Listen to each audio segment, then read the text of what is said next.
Assalamualaikum warahmatullahi wabarakatuh. Waalaikumsalam warahmatullahi Selamat wabarakatuh. selamat malam Pak Ya, Aswan. malam Bu. Ba- Bagaimana kabarnya malam ini? Ya, alhamdulillah luar biasa. Semangat, tetap semangat. Tetap semangat ya, alhamdulillah. Nah, eh, Pak Aswan, bagaimana, ada yang mau dikonfirmasi mungkin atau ada yang mau didiskusikan atau ada Oh, iya. problem begitu?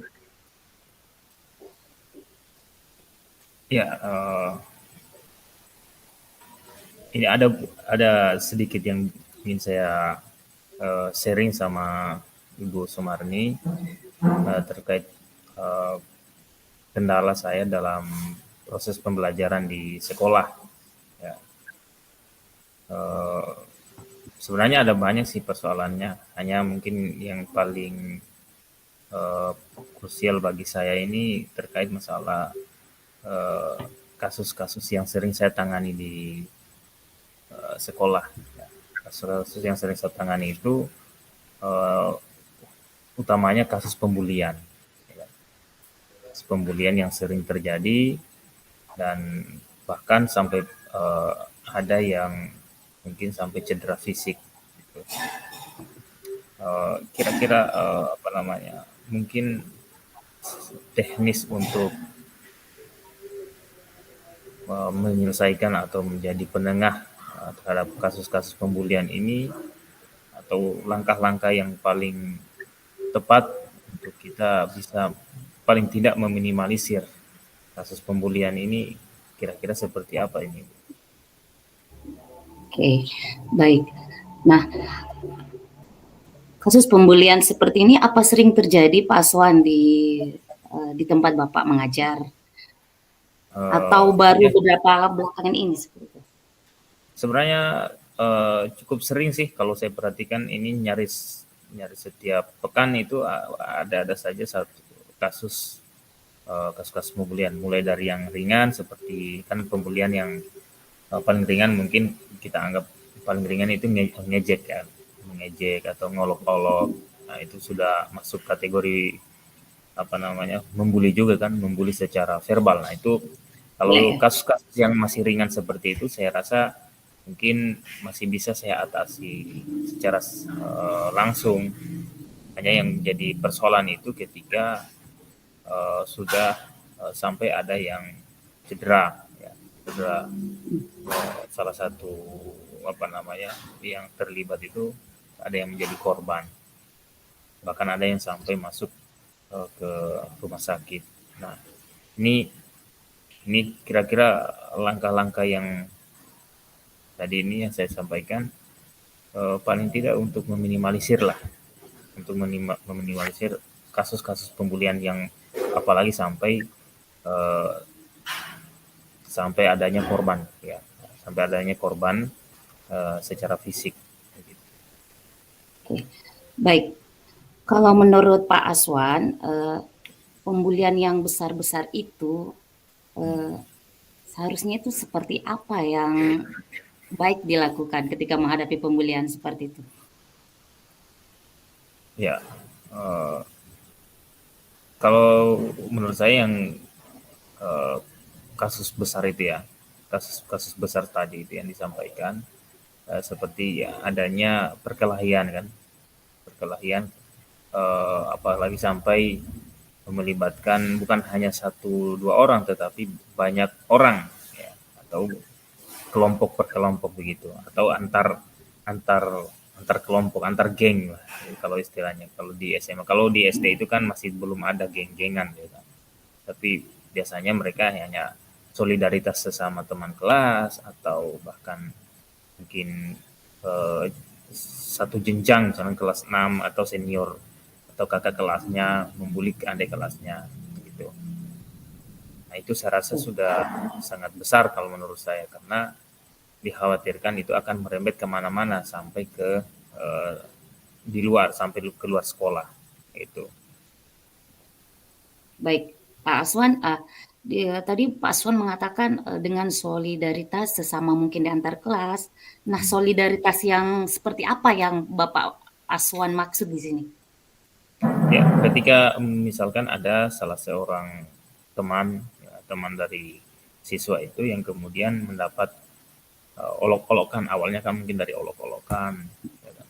Kemudian atau salah paham lah, salah paham, kemudian melaporlah mungkin kepada teman-temannya, mungkin teman-temannya aksi solidaritasnya itu kemudian melabrak orang yang mengolok-olok itu, sehingga timbullah persoalan yang mungkin kita rasa lebih besar, seperti Seperti itu. ya kasus-kasus yang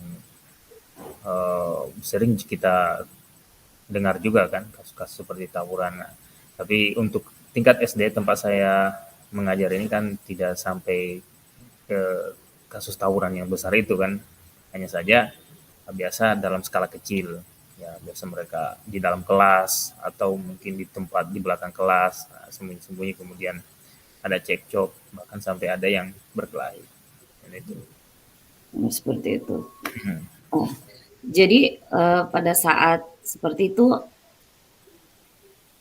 apa yang Pak Aswan lakukan atau trik untuk menghalai, kira-kira seperti apa yang Bapak lakukan selain membuat menghelai secara langsung misalnya tadi, apa, Nah, baik, kalau yang pernah saya lakukan atau yang mungkin seringlah saya terapkan itu, pertama kan tentu kita tidak langsung apa namanya tidak langsung menjustifikasi apa mana yang benar mana yang salah.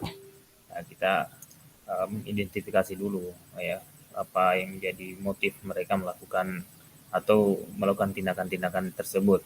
Nah, kita mencari apa menjadi penyebabnya, kemudian setelah itu ya kita cari ruangan yang lebih kondusif, ya tidak di tempat atau di TKP, ya kita tidak oh, langsung eh, memberikan apa namanya semacam tidak merestitusi di tempat, tetapi kita mencari tempat khusus atau ruangan khusus yang sekiranya bisa jauh dari pengaruh atau dari apa namanya dari pengaruh-pengaruh luar atau dari teman-temannya.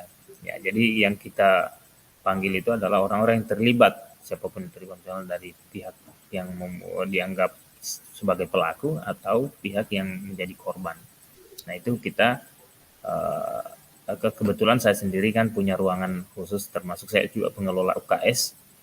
Jadi saya punya ruangan khusus yaitu di ruang UKS. Jadi biasanya saya merestitusi anak-anak di ruang UKS itu. Tetapi kalau dalam apa namanya persoalan yang sudah cukup serius seperti ada yang mungkin yang cedera, seperti ada yang terluka, sampai mungkin bisa jadi ada yang sampai berdarah gitu kan. Nah, kayak kasus yang pernah saya tangani sampai kepalanya sampai pecah gitu kan. Nah, itu tentu saya langsung berkonsultasi sama kepala sekolah. Kepala sekolah mau tindakannya. Untuk tindakan selanjutnya seperti kita langsung membawa ke rumah sakit begitu. Ya, tentu kan kalau kasus-kasus seperti itu ya harus melibatkan pimpinan kan, pimpinan. Karena kasus seperti itu sudah cukup serius, ya kalau sudah sampai ada yang cedera ya biasanya kepala sekolah itu langsung inisiatif memanggil wali kelasnya masing-masing, kemudian dari wali kelasnya itu tersebut menghubungi pihak orang tua yang terlibat, ya mulai dari yang pelaku dan juga korban, agar segera apa namanya ke sekolah untuk kemudian dicari titik temunya atau dimediasi lah seperti itu. oke, Itu yang kasus yang pernah saya alami kan, yang pernah saya dapati. Gitu. oke. Baik Pak Aswan, berarti, Bapak tidak langsung mengeksekusi pada saat kejadian itu ya, justru Ya. Bapak membawa ke ruangan tertentu secara face to Hmm. face seperti itu Pak ya? Nah, dari hal tersebut, besar dampak pengaruh untuk anak tersebut ketika Bapak memberikan semacam kiat-kiat atau penguatan penguatan terhadap anak yang bermasalah tersebut melalui pendekatan face to face tadi? Kira-kira seberapa besar pengaruh untuk atau dampaknya Hmm. ke anak tersebut? Eh, cukup cukup besar. Yang saya lihat itu ya cukup besar karena istilahnya berbeda ketika kita kadang-kadang kalau kita langsung memberikan treatment di TKP itu biasa ada-ada saja yang menjadi eh, apa namanya penghambat ya. Di antaranya itu eh, satu yang misalnya kita langsung memberikan pertanyaan, kadang ada yang mengatakan oh ini A, ini B, ini C, ini akhirnya kita eh, tidak bisa menetapkan ya, malah kita sendiri yang bingung mana yang benar mana yang salah karena adanya pengaruh-pengaruh dari kawan-kawan yang misalkan yang satunya menilai ini si A yang salah, yang satunya menilai yang si B yang salah. Tapi kalau misalnya kita langsung mendengarkan dari keterangan korban, kemudian dari beberapa orang saksi misalkan, yang betul-betul kita percayai, nah itu bisa menjadi apa namanya pertimbangan tersendiri bagi kita sebagai bagi saya sebagai guru. Jadi saya pikir lebih lebih efektif kalau misalkan saya panggil secara apa namanya secara tertutup gitu, secara private. Nah, jadi saya di ruang tertutup, kemudian saya restitusi, ya kita tanya penyebabnya apa dari masing-masing pihak, mengutarakan apa yang menjadi argumennya masing-masing, dan kemudian ya setelah kita ketahui apa menjadi motifnya. Kalau misalkan eh, sudah ada yang mengaku, misalkan oh ya saya ini mengaku saya yang salah ini, nah, sudah berarti kita mencoba untuk memediasi di TKP itu atau bukan di TKP, maaf di tempat khusus itu langsung memediasi bagaimana apakah masih ada dendam atau apa. Kalau ya, biasanya kalau guru yang menyampaikan ini otomatis siswanya nggak akan mungkin menyampaikan sudah apa masih dendam ya, biasanya mereka langsung terima bahwa saya sudah tidak dendam lagi. Ini biasanya kayak tadi tuh kalau misalkan ada yang cedera ya otomatis nggak mungkin langsung selesai di situ, harus ada penanganan lebih lanjut melalui kedua orang apa namanya kedua orang tuanya misalkan biasanya gitu.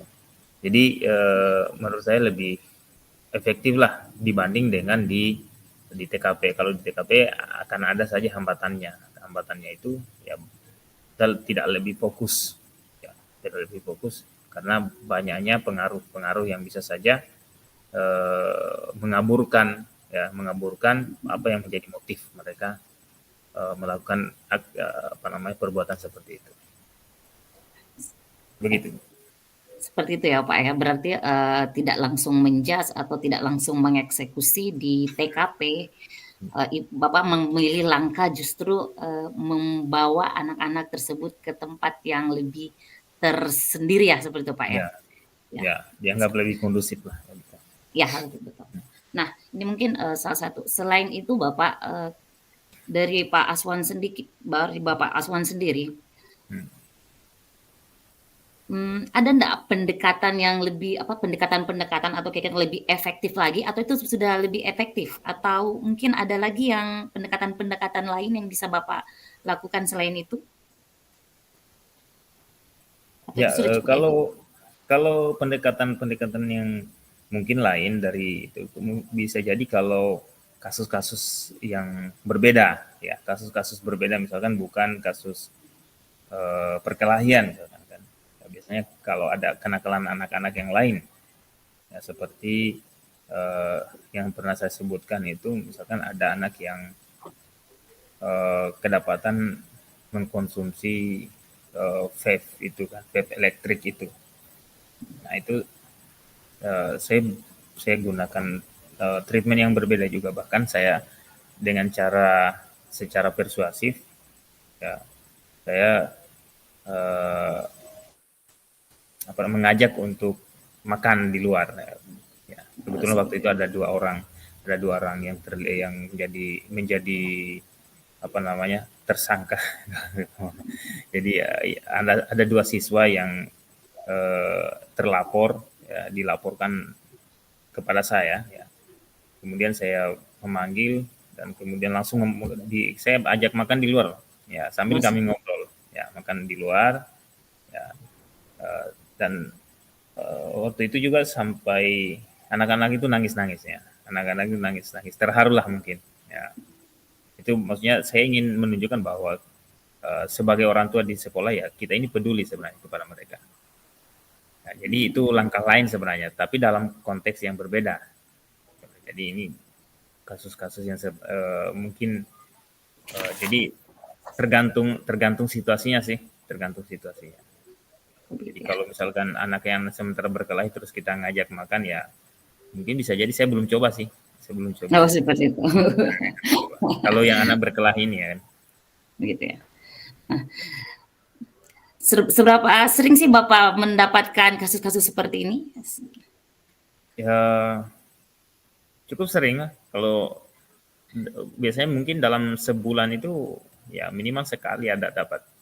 Ada seperti itu Pak ya? Nah, karena di sekolah saya kan jumlah siswa cukup besar ya kurang lebih 600 lebih lah, 600 siswa lebih itu apa namanya anak SD lagi ya, kita tahu lah anak SD gimana kan, anak SD lebih banyak geraknya kan, lebih banyak geraknya. Senggol sedikit ya biasanya ada lagi yang tersinggung gitu, ada lagi yang kasus atau ya karakter anak SD gimana lah, sedikit-sedikit ngelapor, nah ini diinjak kakinya ngelapor gitu. Nah itu biasa hal-hal kecil itu memang nggak boleh kita abaikan sebenarnya, nggak Ya. boleh kita abaikan, karena kalau diabaikan akan timbul dendam lagi nantinya kalau kita tidak berusaha untuk mendamaikan mereka gitu. Timbul dendam besoknya lagi berlanjut.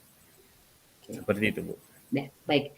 Dari penanganan-penanganan kasus yang Bapak lakukan, yang dari kasus pembulian tadi itu sampai dari kasus cedera.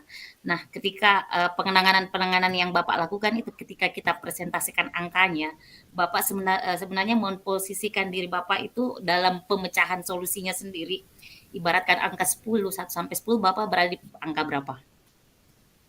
Ya, kalau saya menilai diri saya nih, berarti itu masih di angka 7,5. Kenapa memilih angka 7,5? Kenapa enggak sampai 100? Apa yang kurang kira-kira? Eh, Kalau yang saya rasa kenapa? Karena eh, di angka 7,5 itu kalau ibaratnya kalau ada KKM-nya ya kita sudah lulus lah, kita lulus, Oh, tapi nggak sampai melampaui kepala sekolah gitu. Nah, gitu sama. Nanti kalau kita katakan ya kita 100 berarti sudah mencapai level kepala sekolah begitu. Sementara di sekolah saya termasuk guru yang ya masih sangat junior lah gitu. Masih ada yang lebih levelnya masih masa kerjanya sudah cukup lama, kemudian pengalamannya tentunya akan lebih banyak. Sementara saya sendiri baru sekitar 5 tahun mengajar di sekolah itu. Jadi saya memposisikan diri saya tidak mencapai level itu karena saya merasa memang masih ada yang lebih pantas, untuk mencapai level itu, level seperti 100 itu. itu. Gitu. Oke, baik. Baik, Bapak, selama melakukan Bapak kan sudah merefleksi diri, terus selama Hmm. melakukan penanganan, kepada siswa-siswa yang bermasalah, Bapak melibatkan siapa saja, Pak? Eh, Melakukan penanganan itu ya seperti yang saya sebutkan di awal tadi sebenarnya. Kadang-kadang saya melibatkan pertama tentu anak-anak yang menyaksikan secara langsung itu. Biasanya kalau kasus-kasus seperti yang saya sebutkan tadi, ya anak-anak yang menyaksikan secara langsung dan anak-anak yang saya anggap punya kredibilitas yang cukup baik gitu. Yang jujur ya gitu. Kemudian yang kedua ya rekan sejawat yang lebih senior, lebih punya pengalaman, memberikan apa namanya perlakuan atau treatment kepada anak-anak bermasalah juga itu saya libatkan. Kemudian ya tentu pimpinan, ya, pimpinan. Dan yang terakhir ya eh, orang tua, orang tua anak-anak yang terlibat itu biasa saya juga libatkan. Oke.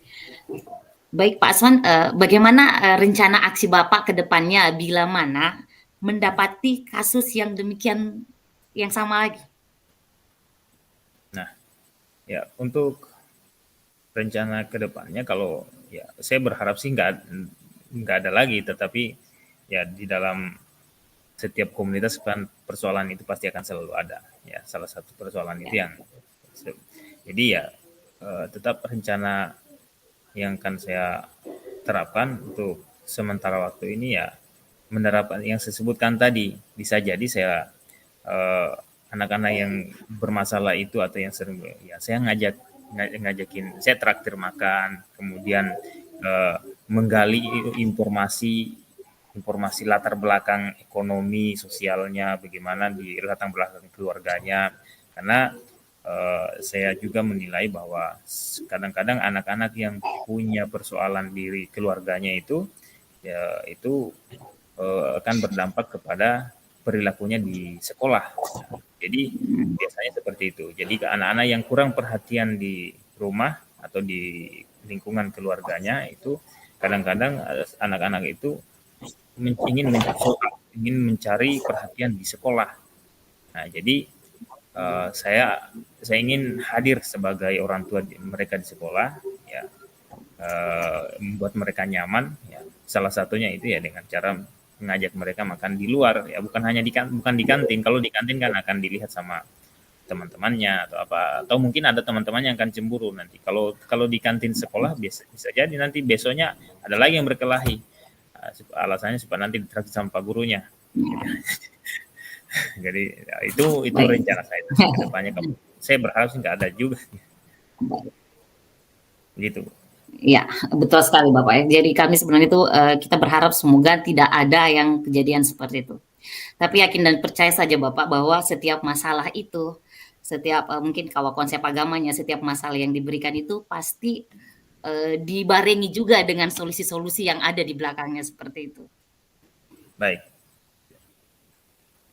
Nah, yang terakhir Bapak, hal manfaat apa yang bisa diambil dari sharing atau dari diskusi kita pada kesempatan ini? Uh, ya, tentu saya sudah mendapatkan kayak terbuka ya. Semacam ada ilham yang masuk ketika kita diskusi tadi. Dari tadi hal-hal yang tiba-tiba muncul aja ide-ide untuk penanganan kasus-kasus yang mungkin bisa saja saya hadapi ke depannya, itu tiba-tiba saja muncul atau tercetus ide tersebut. Nah, itu merupakan hal baik menurut saya dari diskusi ini. Jadi ya muncul ide baru gitu. Seperti ya Pak. Jadi Ya, perasaan Bapak saat ini kayak bagaimana setelah kita sharing-sharing? ya alhamdulillah saya cukup plong lah ya, saya cukup merasa nyaman ya karena dari tadi sebelumnya mungkin saya masih merasa khawatir, ya, masih merasa kurang percaya diri ya dalam penanganan kasus yang saya hadapi. Tapi tadi ini ya alhamdulillah dengan diskusi yang kita lakukan itu memberikan dampak yang cukup baik menurut saya, karena dengan adanya diskusi ini membuka ide-ide baru yang sudah saya sebutkan tadi, kemudian membuat perasaan saya menjadi lebih nyaman lagi gitu. Ya, baik. Baik, terima kasih Pak Aswan ya. Ya. Seperti itulah mudah-mudahan di anak-anak didik kita semua itu kasus-kasus yang seperti Bapak katakan tadi, pembulian dan semacamnya itu tidak lagi ada, dan kalaupun ada insya Allah solusi-solusi yang Bapak tawarkan itu bisa menjadi bahan referensi kita. Dan satu lagi penguatan Bapak saya bilang bahwa setiap masalah itu pasti dibarengi dengan solusi-solusi yang ada. Seperti itu Bapak. Jadi terima kasih, saya kira cukup ya Bapak pada kesempatan ini sharing diskusi kita. Ya. Nah, terima kasih. Akhirul kalam. Sampai jumpa dan Assalamualaikum warahmatullahi wabarakatuh. Waalaikumsalam warahmatullahi wabarakatuh.